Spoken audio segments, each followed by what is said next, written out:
So this is a really exciting and unique opportunity for us because while we do have lots of amazing nature reserves across the UK, and so people do often kind of ask to film on our land for certain projects, it's really rare that we're sort of part of a project like this. Nature and its power to heal is a really central part of the story that's told in the Outrun.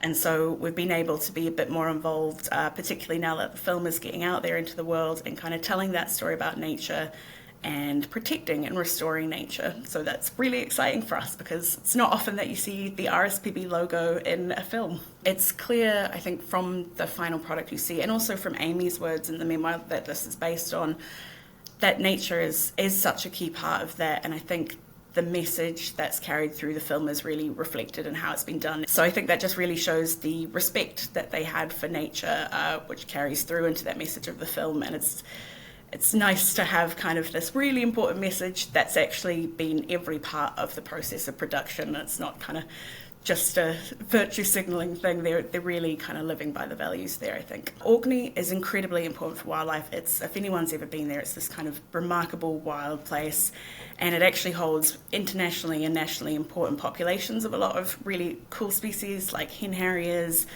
great yellow bumblebee, which are really rare in the UK, and seabirds as well, which I know a lot of people across the UK just love our charismatic seabirds. So Orkney is this hugely important place for wildlife in the UK, and as the RSPB we've got this really great opportunity because we manage so much of the land across Orkney at our nature reserves, so we get to kind of protect and restore and manage this land in a way that will be great for that wildlife and hopefully keep that wildlife going for many years to come. We're also involved in a massive invasive non-native species project, which I know is a bit of a mouthful, but essentially stoats are a really big threat for a lot of really cool species on Orkney, things like hen harrier, things like curlew and the endemic Orkney vole. And so we're working with partners to remove stoats from the Orkney Islands and prevent them from spreading to any further islands in Orkney in order to protect that wildlife. And up in Orkney, we've recently launched, just this year, actually, nature prescriptions, which is really exciting. And I think it's just another example, there's this growing body of evidence of just how important nature can be to our health and well-being. And this helps kind of embed it into the treatment that patients receive. So people realise they have all this love for nature but might not have spent a lot of time in it before, and we're all learning to navigate what it's like when much more of us are in these wild places. It's really important to kind of have a think before you go, be really mindful of the space you're in. So seabirds, for example, like I said, seabirds are in massive decline, and it's really important that we protect these populations in places like Orkney as well as around the UK and make sure we're taking the right steps to protect them. Corncrake are a very enigmatic and elusive wee bird. They were once very widespread across Scotland. There's historical pieces of writing which mention hearing corncrake in Edinburgh. But now, sadly, they're only found in kind of a few Scottish islands and some parts of the northwest coast. In Orkney, there's a relatively small population of corncrake. It's kind of had varied numbers over the last few decades. So actually the kind of numbers that Amy Liptrot, the author, would have been kind of counting when she was working with the RSPB and doing the surveying is similar to what you would see today. As I said, they are pretty sneaky, they are pretty elusive to see.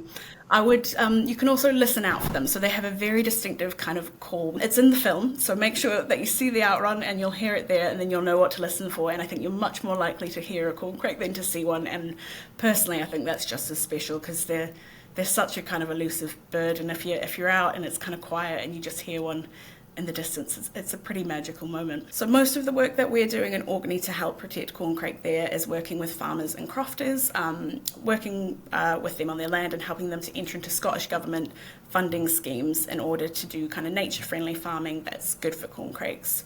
And then across Scotland, we're supporting corncrake through the National Lottery funded, I have to make sure I say that part, corncrake calling project. So this is building on long-standing work with farmers and crofters again to increase the area of their land that's kind of positively managed for nature. We also work with communities to kind of engage and educate the public about corncrakes and the things that they can do and that farmers and crofters again can do in order to help them survive and last into the future.